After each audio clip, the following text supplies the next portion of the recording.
Hello and welcome to another video from me, the History Tutor. And today we're going to be looking at the AQA site study for the Elizabethan topic. I'm looking at the 2024-25 question on Hardwick Hall. So to find out some of the key knowledge and how to get top marks in the answer, follow me through this video.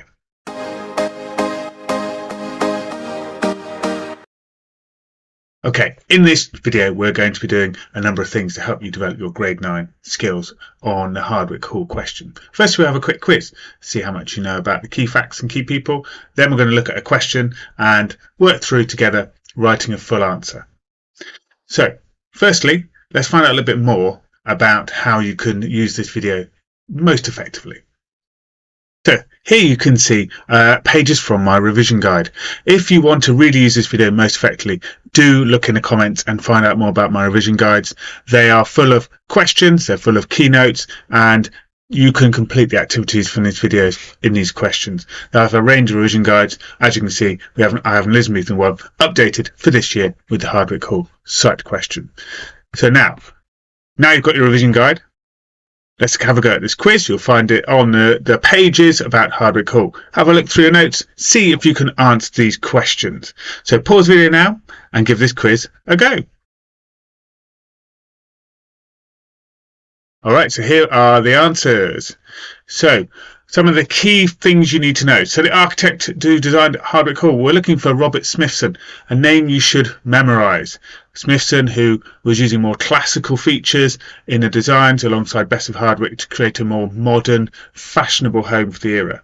The plasterer, Abraham Smith, expensive, classically designed plaster work around the home, again to make it look more fashionable and wealthy and classy as a home. She bought tapestries from Christopher Hatton, really good example of some of the wealth and fashion and status in the home by spending so much money on the Hatton tapestries that were put in the upper floors of the house.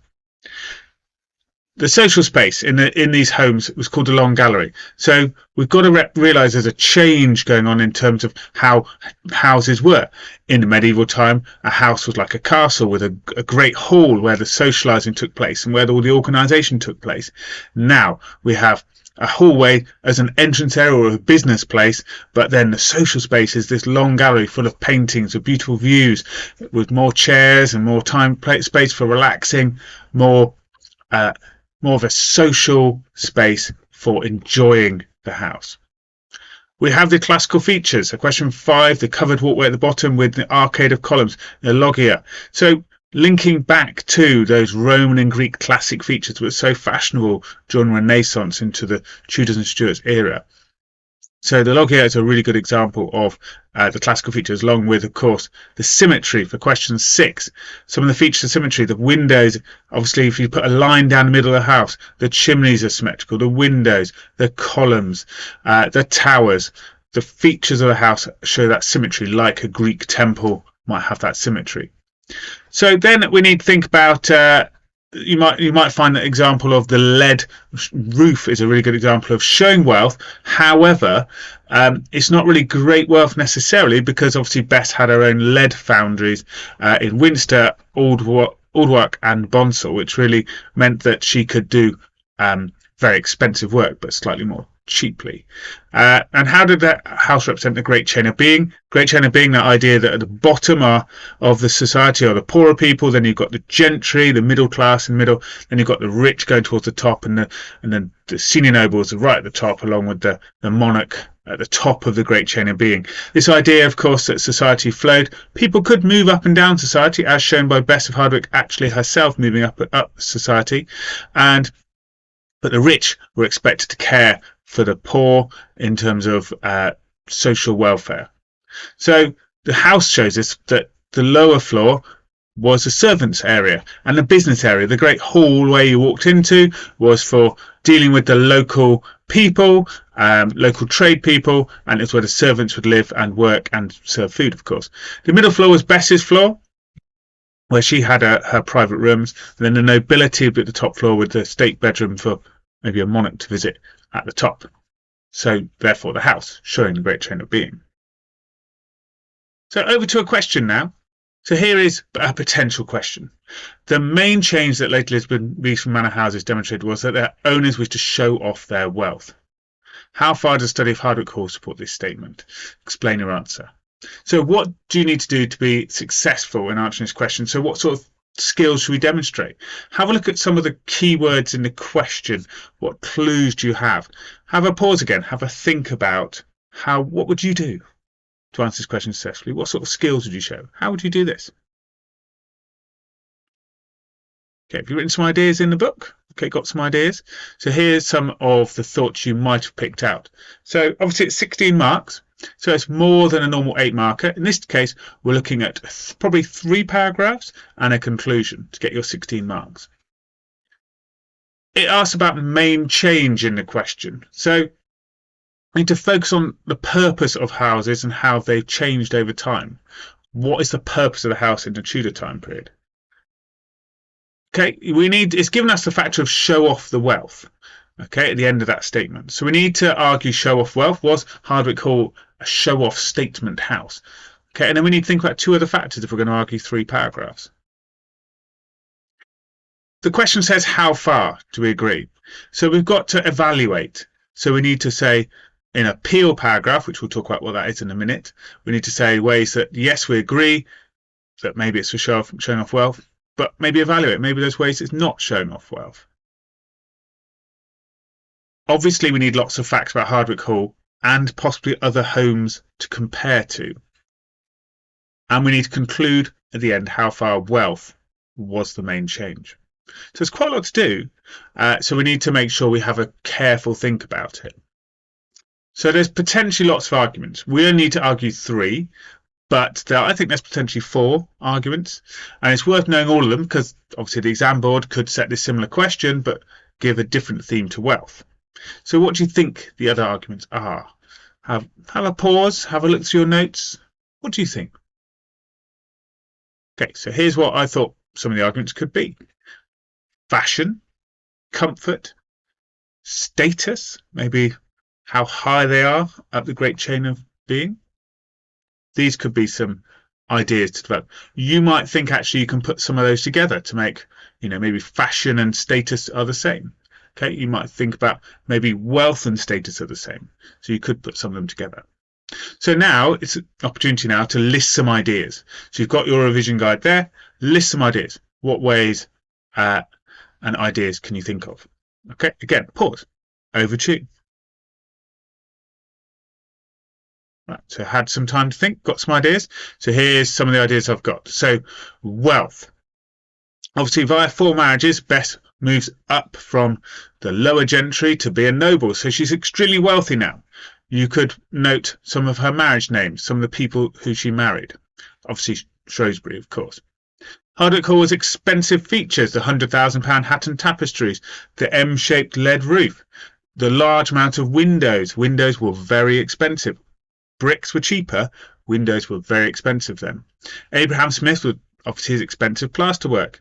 However, some of the areas of the house were not so expensive. Bess used a lot of tapestries to cover her walls. That meant that there wasn't expensive plasterwork everywhere. A lot of the walls were simply covered by tapestries. And some of those ones, particularly on the lower floors, were family-made ones. So they weren't particularly expensive. They were showing off things the family had made or heirlooms from the family, whereas the expensive ones were at the top. So the lower floors were sort of done a little bit cheaper, for instance, which might represent obviously the great chain of being idea, of course. And the lead roof, although it looks very expensive, remember, she has her own foundries that made that lead. So what do you think about for fashion then?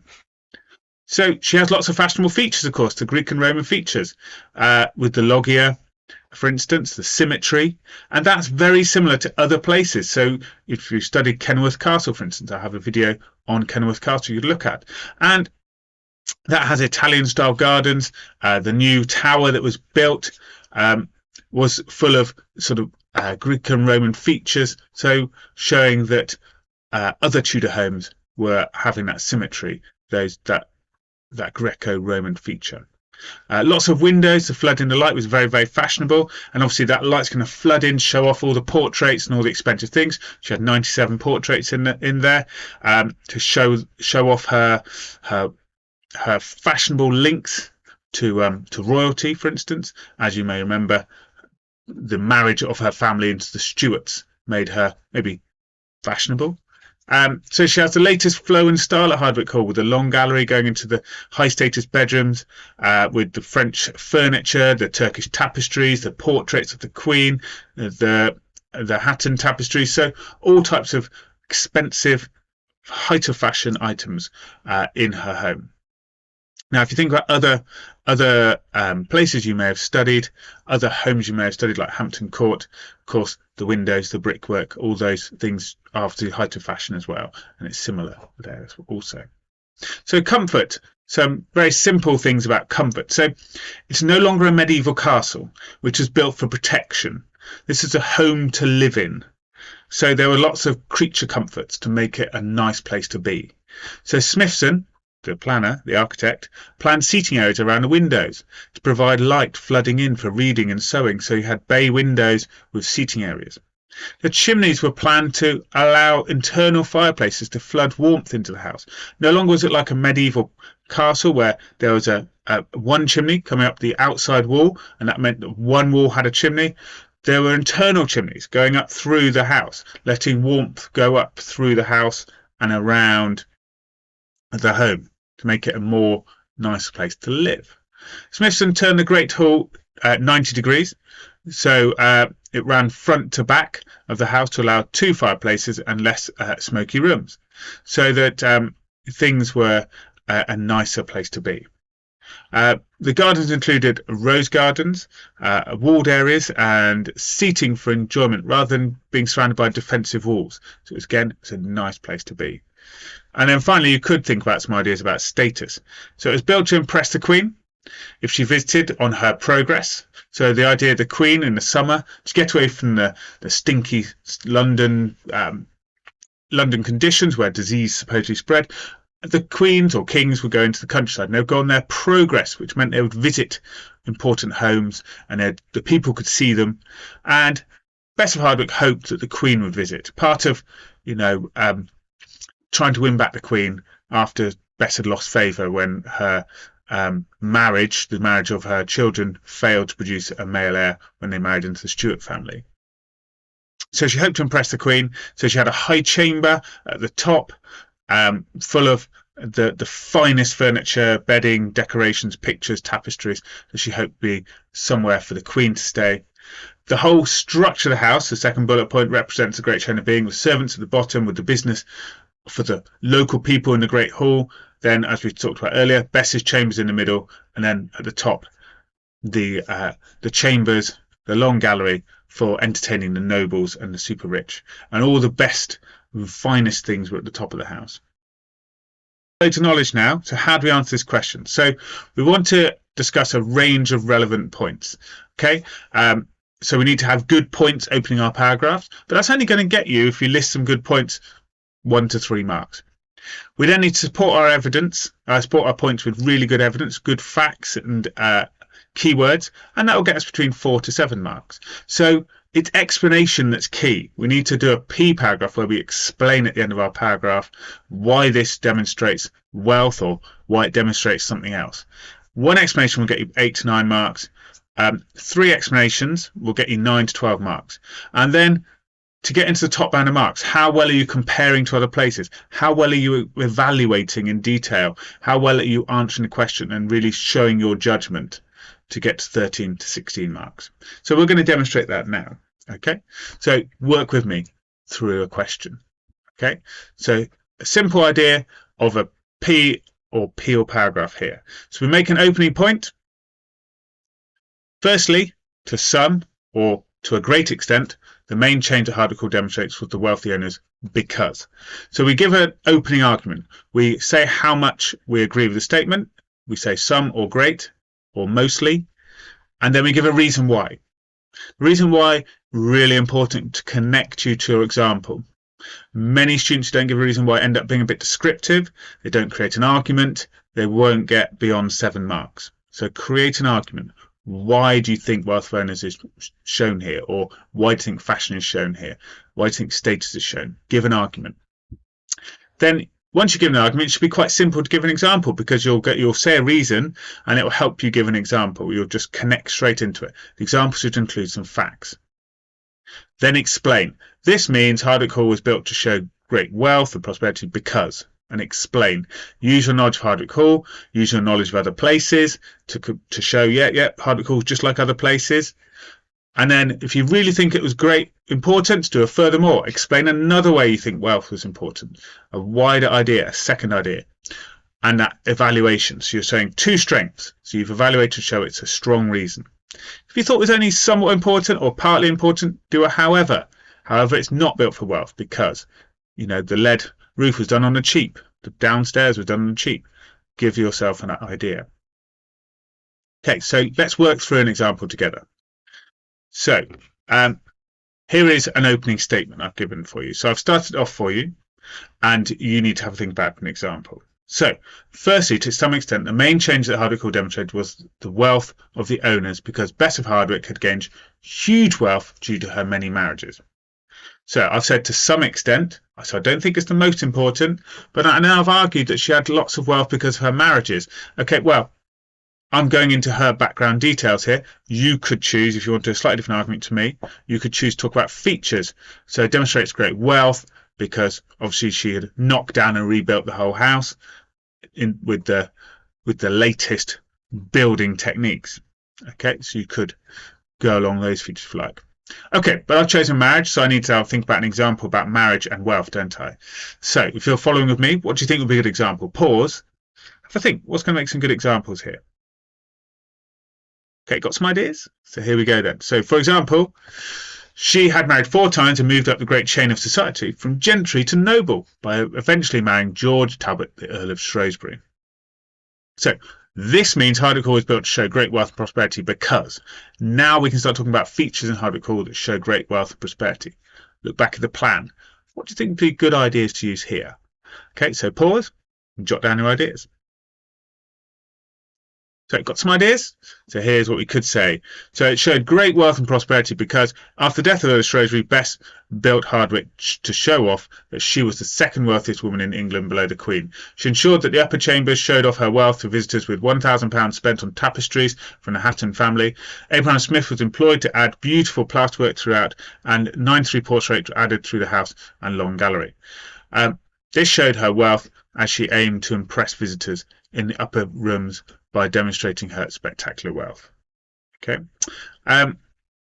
so I didn't think it was the most important. So next I'd be thinking about, however, this was not built to show wealth as, and go on to explain a weakness. So take a pause there, and what do you think would be a good idea? Okay, got an idea? Right, here we go then.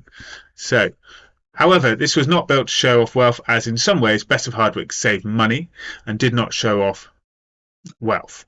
For instance, in the lower floors, she did not use expensive tapestries, but instead family-made works, and for the expensive-looking M-shaped lead roof, Bess used her own foundries at Winster, Aldwark and Bonsall to make the huge amounts of lead needed. So overall, wealth is not the most important change, as Bess does not always demonstrate her wealth at Hardwick Hall. Okay, so a nice simple ending, rather rounded off that, okay, it's not always showing wealth. There are probably other homes in the country that always showed wealth throughout and were very lavish, whereas Hardwick Hall does not. You could end that with a strong comparison to a house that does show wealth throughout, something like Hampton Court, for instance. But Bess does not do that in her property. So therefore, something else must be more important. So have a go at one of the other features. So fashion. Have a go at fashion and write your answer. Okay, I'm going to show you an example answer of what fashion could look like afterwards, but have a go at a fashion one now. So pause and write out your fashion one, and then I'll show you a potential example answer. Okay, got an idea? So here we go. So here's what a fashion paragraph could look like. Again, a simple point, evidence, explain, and then a link. And this time, fashion being the most important, maybe, feature or idea behind Hardwick Hall. So we then need a third paragraph. So there's another theme. So let's practice that one, shall we, as well? So, and finally, obviously we could talk about argue to great extent that Hardwick Hall demonstrate that homes are built for comfort. So you could choose comfort or status at this one. I've gone for comfort. So again, have a go. Write out your idea and I'll show you an example afterwards. Okay, so pause and have a go.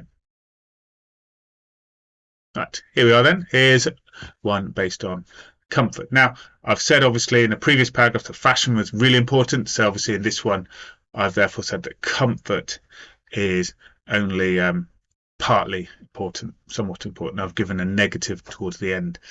Okay, so there we are. And then we need to add a short conclusion at the end of that. Now, here is a different question you might want to plan and give this one a go. This one's slightly different perspective. This one's about Elizabethan manor houses demonstrated owners' support for Elizabeth. Okay, so how does Hardwick Hall show Bess's support for Elizabeth? What else do you think Elizabethan manor houses demonstrated? You could then talk about a changing fashion from protection to comfort, and just generally a changing fashion in society. Classical features of the Renaissance, or you could talk about the Great Chain of Being. You could start linking some other ideas. So you could literally use some of the other paragraphs from this essay we've gone through, but you might want to have a paragraph thinking about how Hardwick Hall shows the owner's support for Elizabeth.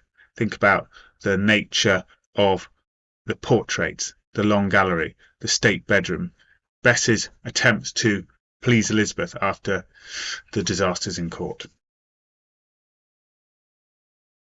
So I hope you found this video very, very useful, and do look out for more, and hopefully you'll have a look at my revision guide.